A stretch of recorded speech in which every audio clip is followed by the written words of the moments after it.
Talaga yung pinaka-fix mo, 700,000. Oo, 700,000 kaya mo.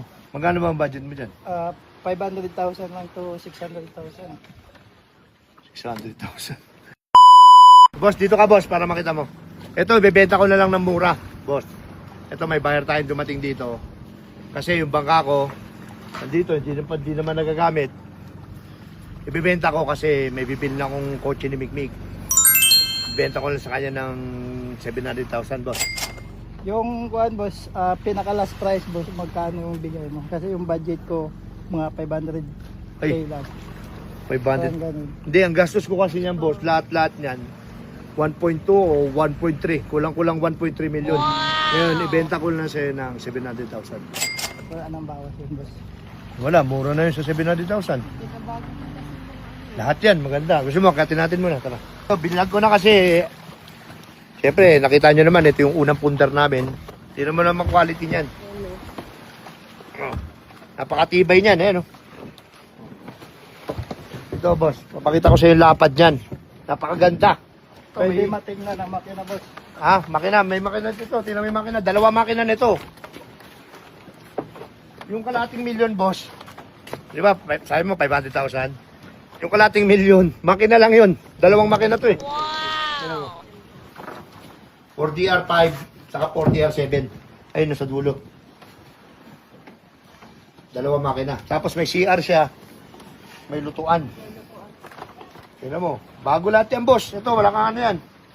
Lahat yan, pati yung manibela niyan, bago. Kaya talaga, yun talaga yung pinaka-fix mo, 700,000. Oo, 700,000, kaya mo. Kaya naman, pero yun na talaga yung pinaka-budget talaga. Magkano ba ang budget mo dyan? 500,000 lang to 600,000. 600,000. Hindi kasi kursunada din kasi tayo di. Hindi, kaya namin ito ibibenta talaga. May kursunada lang to na kotse si Mikmik. Binibenta sa kanya ng 700. Bagong-bago.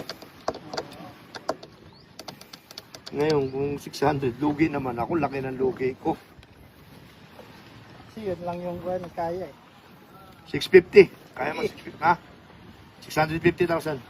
Kaya na, kaya ba sa 650? Ano, Mik? 650,000. Ah.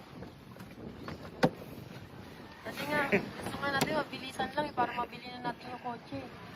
Isang anuan lang eh. Baka kaya naman 700, boss. Na kasi yun. Ito yung bago, buhay-buhay na to, bago. Lahat yan, puro ano yan. Ito lang, latayan lang nito. Napakamahal yan, lahat yan. Pag-isipan ko muna boss. May tatanungin lang ako na kapartner ko. Oh, sige. Basta nandito lang tong ano na to, bangka na to. Kapag At least nakita mo. Ito, tinan mo. Tinan mo yung loob, oh. Manibela, oh. Tapos lahat ng kagamitan yan, kasama na. Mga battery, panel. Kasi may panel to eh. May sarili siyang kuryente. O sige, yun lang. Sana mabili mo na to. May isang naka-stock to dito.